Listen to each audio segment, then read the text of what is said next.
I thank you very much for tuning in to That Will Never Work podcast. So, most creative entrepreneurs are sitting on a gold mine and trying to sell the dirt, though, and spending all their time perfecting their craft, none of the time telling the story that will make someone pay 10 times more for it. Our guest today, Pape, spent 20 years designing custom props for Disney, Universal, Nickelodeon, and The Tonight Show, making things like robots and things like that. And what he discovered along the way will permanently change how every artist, maker, and creative entrepreneur in this audience, your audience, whoever it might be, think about what they're selling when they put their work in front of the world. Let's talk about it right after this. Educate, empower, enable, impact. Thank you for tuning in to That Will Never Work, an award-winning podcast where we share inspiring information and personal experiences related to business and the entrepreneurial journey from those who are leaders in their respective field. Now, here's your host, author and business coach, Maurice. So our guest today, he's a 20-year master artist. He's a TEDx speaker and author of the Creative Player's Handbook to Business, game-based business coach, and the founder of Gamify Business, a revolutionary consulting framework that transformed the way creative entrepreneurs think about money, marketing, and sustainable success by translating intimidating business concepts into the language creatives were born to speak. Paul, I thank you very much for coming on the show today. I appreciate you joining us today. Thanks for having me, Maurice. I really do appreciate it. It's going to be a lot of fun. Oh, yeah, we're going to have some fun. We're going to have fun. So you spent 20 years, as I stated in your intro, as a working artist. You designed for various companies, but before you pivoted to teaching other creatives how to build real businesses, I would like for you to talk about or start with this question that lives underneath everything that you teach. Was there a specific moment when you realized that the art you were making was never really actually the thing clients were buying, but what did that shift understanding do for your entire relationship, even with your own work? Yeah, that was it was an eye opener, and a lot of people think because you're a guy writing the books or whatever, you're the expert in the field, putting big air quotes, that you've got it all figured out. Well, let me tell you, in that 20-year span, it took me about 12 years before I recognized this pattern in myself. Mm-hmm. What I had been doing up until that point was selling my stuff, like really pitching the stuff that I was making. Hey, buy this thing, buy this thing, buy this thing. And the problem was that my price point reflected that, because when you give somebody the choice of an object as opposed to what we're going to get into is just working with the artists themselves. Right. What happens is it opens the door to comparison shopping. Mm-hmm. So even though you might make something that is unique to you, we have our brains naturally just kind of go into this mode where we want to put apples with apples. Right. And so what happens is that once you get into that comparison mode, your pricing gets pretty locked in, because they're like, oh, I can get the same thing at Amazon. I've seen, my cousin could do the same thing. Why are you charging so much? That type of thing. We always have that conversation. Right. So what happened was the switch came after I had been on social media for a long time, and I was actually working with a buddy of mine, and he ran another successful business. And I'm like, how are you just tearing it up, man? And he's like, if you notice, I don't ever try and sell anything that I make. I'm like, what are you talking about? This is a business. You have to sell. He goes, no. I sell the artist, which happened to be his wife, who was a stained glass worker. And he's like, yeah, I sell her as the artist behind it. And then the pricing just reflects whatever we want it to be at that point. I'm like, well, that's got to be ridiculous. But he's like, give it a shot. Just try it. And so I stepped out from behind the scenes, which is where I'm very comfortable, by the way, right, into the actual limelight. And I was like, no, you're investing in Paul. You're investing in Santa for Nerds, which we'll get to, I'm sure. All of this. And then people are like, oh, yeah, that guy can do the things that I want to happen, instead of, is there a place where I can get this thing? It's that person. So when I did that, I actually was able to tack a 0 onto my pricing. So it really elevated up what I was selling, because I kind of reclassified how I looked at myself. Instead of being the artisan, I was actually a creative problem solver. People would come to me with a problem that they needed solved. It just happened to be that I was also making the thing that was the solution. But really, they're like, we don't know where to get this. There's nowhere in the world. Are you someone who can help me? And if you are that person, that elevates your value astronomically, because if there's nowhere else that we can get this thing, then that is actually a very rare trait and a rare object that you're selling. So you should then reflect that in the pricing. So, see, it's funny that you say that because we're talking about trying to sell ourselves. A lot of times, and we're going to get a little bit into your history real quick, where you might have been showing these type of things on social media, i.e. Twitch or something like that, right? Yep. But then there was a moment where you had to ask for permission, right? I'm just using the idea. I'm not saying you can go into the whole story. But sometimes we don't get the permission to move forward in a certain place or space, no matter how quirky it might be. Sometimes we don't give ourselves permission to add that extra 0 or 2, and so what about for yourself? What was that transition to even ask that permission to even go forward?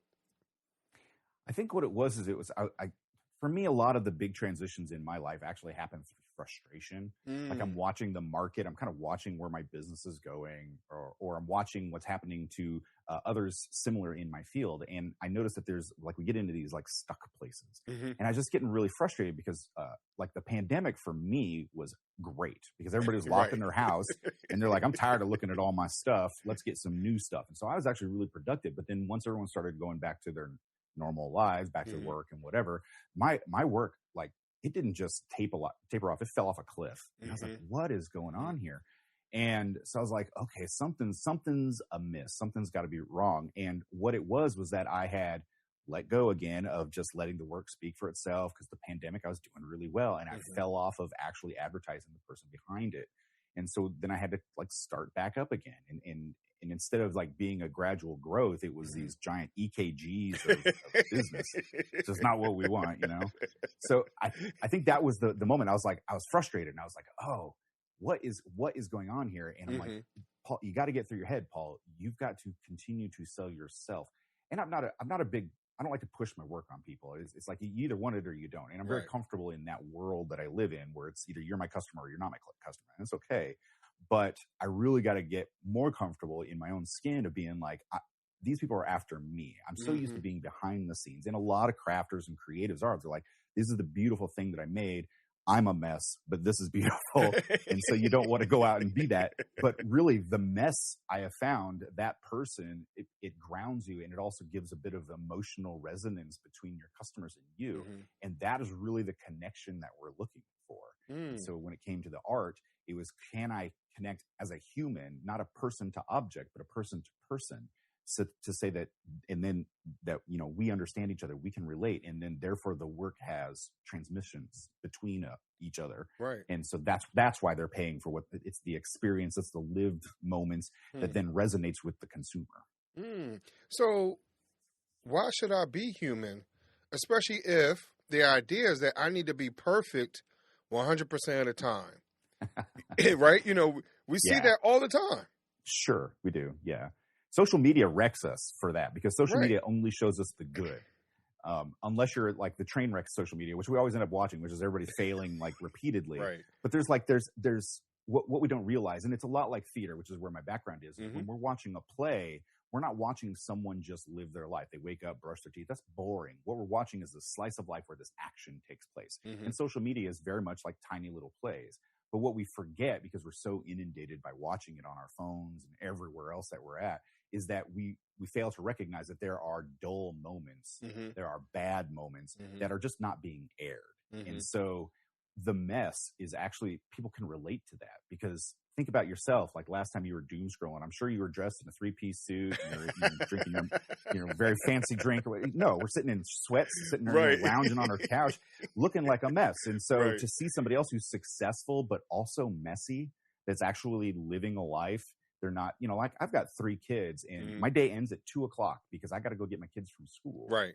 People are like, oh, it's really cool that you only work from 8 to 2. I'm like, I work 8 to 2, but then I come back after to get my kids and I work again. Right. But that's because I have a life. I'm a mess. So it's good to relate that to people, because then again, it's that emotional resonance that you're looking for with your customers. And it's funny that you brought up the theater part, because even in theater, see, I've done some little side acting stuff. Excellent. So I have an idea. My father-in-law did some acting. And so I understand the work and preparation that goes into that. But as much as you prepare for it, you will mess up, right? Yes. But see, in a moment like theater, you have to keep it moving, right? Whereas in a movie, a TV show, you can say, cut, and reshoot that. And I think that's what happens is sometimes we don't know how to keep it moving through that process. Yes, there might be a stumble. Yes, you might have flubbed up the line real quick, but how did you keep focus enough? Was it just because you had theater? Was it because other things that were going on, i.e. like your children? Because the kids are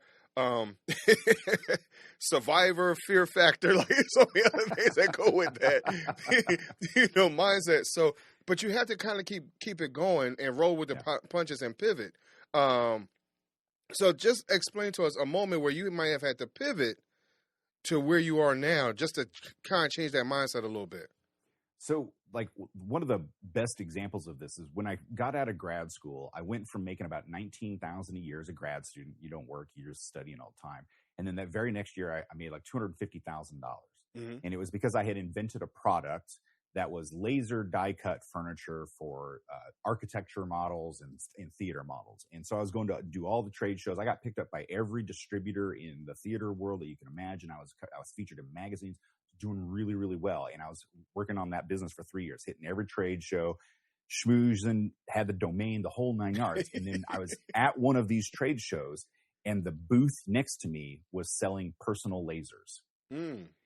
And so I had been using this factory that makes Hallmark cards. The laser took up an entire warehouse. And now here's this machine that can do everything that I do in the comfort of your own home, making one at a time, as opposed to having to buy 100,000 at a time, like I had to, because I was buying in bulk.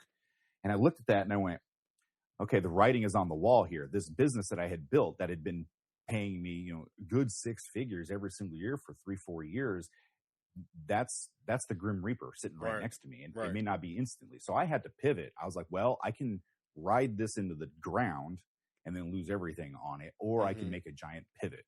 And so I was like, let's pivot. Let's take, instead of just, because it was called Pop Out Furniture, and that was my first LLC. It was my first big business. And so from there, I was like, okay, well, I'm going to have to take that, eliminate the LLC, make it a product, and then create an overarching version of who I am as a business. So that became Pape Designs. Okay. And so that product swept underneath there. And what that allowed me to do is then pivot what it was that I offered.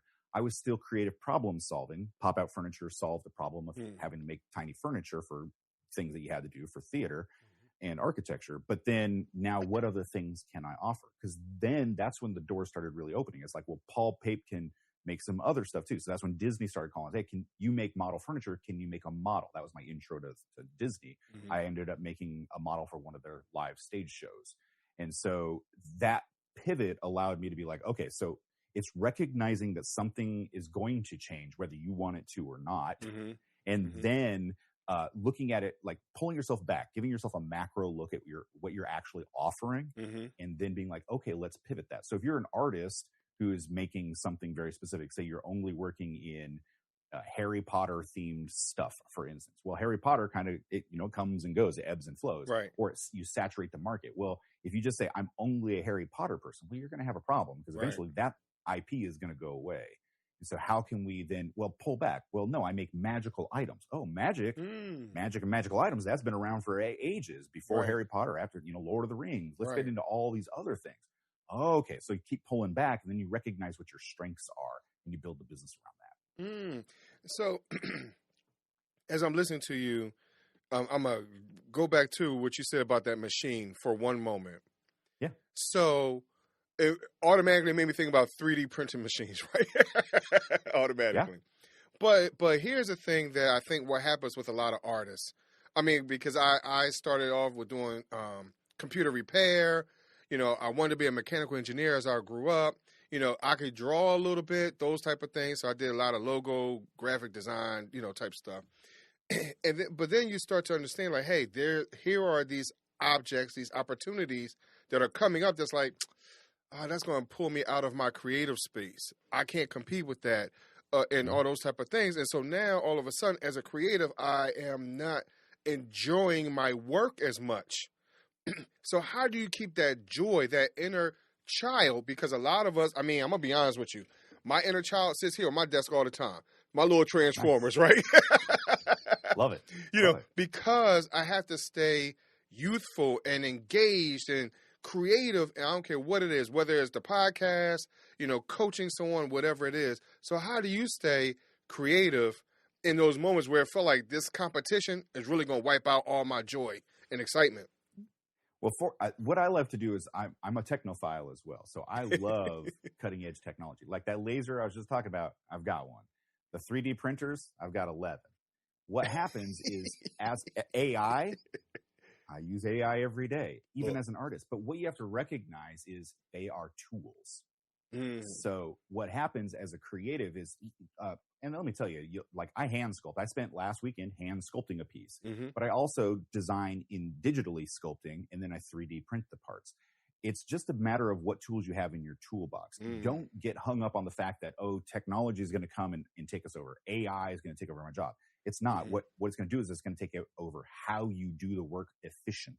Right. So like for me, the laser is actually really useful because, I was using this giant warehouse one and I had to buy 100,000 and I have all this extra stuff in stock. Whereas if somebody was like, hey, I want this thing, I just zapped it out on my personal laser. I'm making one at a time. I don't have a lot of overhead. Well, then my numbers are down. Same thing with 3D printing. I made the same thing. When I first started, I was making Mii's. Do you remember the Nintendo Wii back in 2006? Yep. Okay. So you had those little avatars called the Mii's. Yep. I made 2,500 of those by hand. Wow. Like individual. Yeah. Wow. Let me tell you, if I had a 3D printer at that point, I would have been 3D printing the heck out of those things. Let me tell you, no, it would have saved me so much time. But no, here I'm hand sculpting. So what happened is I started doing the Santa for Nerd stuff, and people were like, oh, I'd like to have this one. And then they're like, oh, I really like that. Can you make it again? And I was like, okay, here's the process again. I'm like, wait a minute. Why don't I design this in 3D? And then I'd be like, oh, okay, sure. I hit go on a machine. Now I still have to paint it and I still add a little bit to it because nothing is ever just off the printer and shipped. Right. So right. But that eliminated 2/3 of the work. And while the machine is doing it, while the tool is working, I'm working on another project. So now I'm not only I'm being more efficient, but I'm also being able to replicate something. So when the next person's like, I want the same thing, boom, here we go. And then the process just gets quicker and quicker. That also helps me to sell more, even though I'm a one-man show. And so then, when I was hand sculpting all those Mii's, I could manage 10 a week. And back then I was only charging $50 a piece. That's $500 a week. That's not a lot of money. Yeah. That's not, you're not going to get anywhere with that, especially when I had 3 young boys. So then what happened is eventually I started doing this 3D print stuff. Now I can put out 30, 40, 50 things a week. Right. Efficiently. Same, and now I raise my prices, obviously, but now we're starting to get this. Well, but you get the hang of it, and so that's really the thing that you have to pay attention to is like these are not they're not end games, they're not failure points or anything like that in your business. What they are is they are tools and steps. How do you compete with that? Stay on it, stay up with it. AI is great at a lot of things. It is not creative in the least. It basically can patch together a bunch of creative people's work, but it cannot create on its own. You can. And so what happens is if you go and spend 30 days, like really digging into an AI program, not to create art, but to just understand how it works as a tool, you can sell those services to companies for hundreds of thousands of dollars. So like, that's how creative, because companies are not paying people. I mean, they'll pay you people to make things, but those are the minimum wage people. Those are the base entry levels. Creative people are the ones who innovate. They're the ones who come up with the new iPhone. They're the one who comes out with these ideas for movies.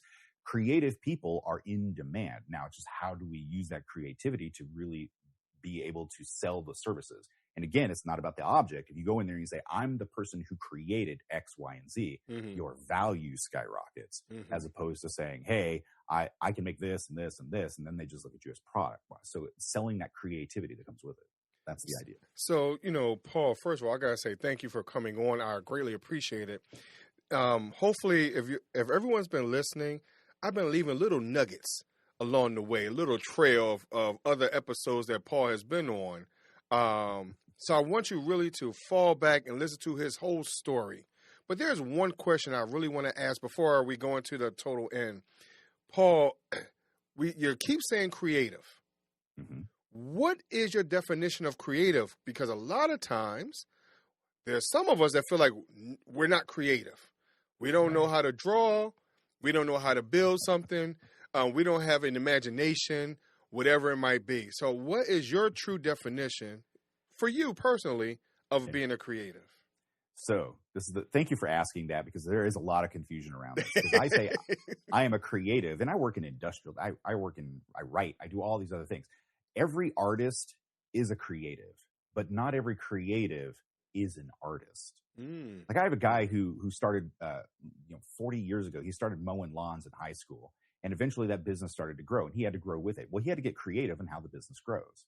I know actuaries who work in banks, the people who run numbers, those people are super creative, because they have to understand how that works. Now, are they out there painting Picasso pictures? No, they're not, but they're being creative in their work. A chef, super creative, So it's working with those type of people. So when I say creatives, that's why I'm not saying artist, because I understand that becomes a barrier, but it is creative. If you're an entrepreneur, you are creative because you're wearing 10, 20 different hats.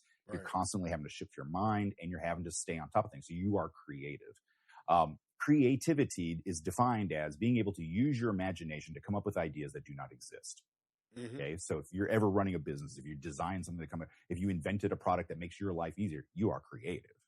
If you can put together a bunch of materials, throw them in a pan and make something that tastes good, you are creative. You're right. If you can make my checkbook balance, you are creative. I know that's right. Yeah. I know that feeling. Yeah. And I appreciate that, because a lot of times we don't understand what that looks like and what that feels like. We feel like at times that in our industry, whatever it might be, we can't be creative enough because we feel like we're bounded by laws. We're bounded by our own ethics and morals or values or whatever it is, or even something that's made up, some imaginary boundary, because we don't look like, feel like, speak like someone else. And sometimes we lose our creativity in that, on thinking outside the box, or even pushing ourselves to another limit. Again, this whole podcast episode, right? Paul, I didn't know you before today. We spoke via email or Podmatch or whatever it is, but a lot of times these type of conversations helps to keep up that energy of meeting someone else. What is your perspective, Paul, on this? All right, Maurice, here's your perspective on, that type of thing. So sometimes we don't know where we're going to get that inspiration in any and all of this. So I think creativity, we could see it in any and everything that we do, anything that we hear, and even what you said, taste too, because I'm hungry too. Me too. That's why I think I keep bringing it up. But Paul, I appreciate you coming on. Please share with everyone where they can find your information. Excellent. Yeah, you can find me over at gamifybusiness.com. That's GAMIFY business.com. There you can find everything. If you go to gamifybusiness.com/podcast, you can actually download the first couple chapters of the book that we talked about earlier, the Creative Player's Handbook to Business, just so you can kind of check it out and see how you can add gamification to your business to become more successful. Nice. So, of course, y'all, everyone, the routine. If you're hiking, biking, canoeing, the information will be in the show notes, so it will be there whenever you're ready to get back to it. But, Paul, I got to ask you my last question that I ask everyone on the show. Okay. My would you rather question, please be as creative or turn into the artist that you are. And would you rather choose 3 doors or a fork in the road? I'm going to have to go with 3 doors. Okay. Because with the fork in the road, you're typically on a path that is very similar. And because the path has led you to a place in which you can divert into 2 directions. Now, rarely are you in a place geographically where the world splits and you have 2 completely different outputs. But with a door, you never know where that door is going to lead you. One could lead you to something great. One could lead you through an open hatch down to the ground. There's way more potential, I think, in the possibility of choosing doors. Also, I love a good door metaphor, because when we cross a threshold, we can leave behind what our expectations were. We can leave behind any weights that were dragging us down, any of that. When we cross a threshold, we are given more opportunity. Whereas if we're just dragging it down a road and the road forks, we're still dragging behind us everything we carry. I like that. I like that. You know, I originally thought you might have gone down the route of theater because as soon as you close, go through the door, there's nothing else back there. As a guy who spent a lot of time building what was back there, no, you had to make sure that there was at least something walking into a void. Yeah. Absolutely. You know, but Paul, I really appreciate you coming on the show today. Thank you so much for having me. This is great. I love it when you can get a good guffaw in on a podcast. Right. It means that you're really jiving well, so I appreciate it. Cool. No problem. I had fun. I really appreciate it, most definitely. And hopefully that everyone out there, as you're listening this week, I always have a challenge for you. Write the answer to Paul's 2 foundational questions, the passion question and the differentiation question. Ask yourself, why do I really make what I make? Not the polished answer, but the true one. And what is the thing about me, my story, and my perspective that no one else in my category carries? Write both answers down in plain, honest language, and that intersection is your brand story. That story is what your clients are actually buying, so start telling it. I thank y'all very much for listening today, and I'll talk to you just a little bit later. Thanks for listening. Follow Maurice Chisholm on social media to stay connected and check back weekly for new episodes. Until next time, that will never work. Or will it?